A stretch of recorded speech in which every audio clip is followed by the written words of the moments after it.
I've been writing for a really long time, at least since elementary school. I remember where I kind of got my start was my teacher. I think I was in 4th grade, and my teacher would give us assignments where we'd have a list of spelling words, and we'd have to write a story with the spelling words. And most people would write a story that was like a page. They would just to get the assignment done, Yeah. you know. I would write like 20 pages, and that was kind of where it became clear that I definitely wanted to be a writer.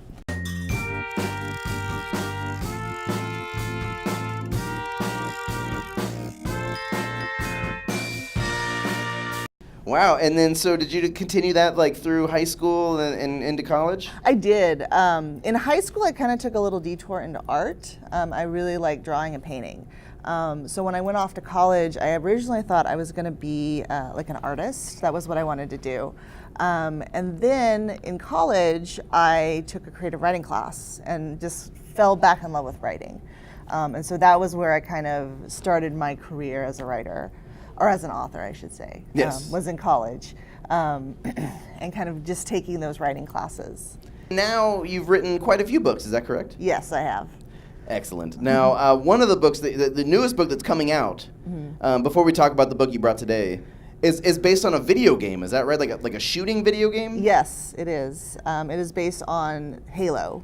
Halo. Now, how do you come up with a story for a game that just looks like running around shooting little creatures? Well, if you'd actually played Halo, I'm guessing you haven't. I haven't. It has a much more elaborate storyline than just running around shooting aliens. Oh. There's a whole backstory with where those aliens come from and the conflict between the Covenant, which is the alien races, and the humans. And there's stuff with AI and all kinds of things going on. So I had a lot of material to work with when I came up with the story. And actually, the Halo people, they gave me the premise, which was they wanted it to be Red Dawn in space, basically. Red Dawn in the Halo universe. So a bunch of high school kids fighting off the bad guys. Now, this is your newest book that is published right now, or is available right now. Yes. And can you tell us a little bit about this story? Right, so this is a science fiction story. It takes place in Antarctica, but not our version of Antarctica. It's one where Argentina had colonized it and built a domed city. And there's an amusement park that they built in this city that was populated by robots. So it's sort of like the movie or the TV show Westworld, but doesn't get quite that violent and scary.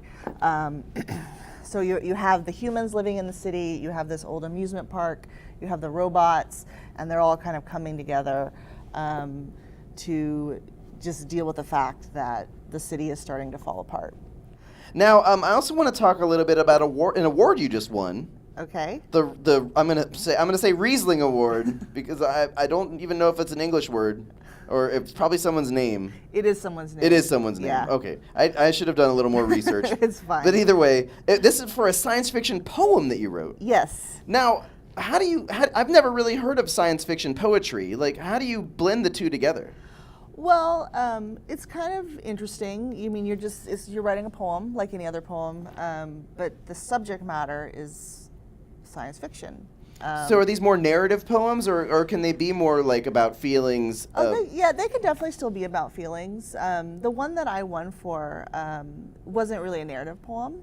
Well, it had some elements, but it wasn't really telling a story.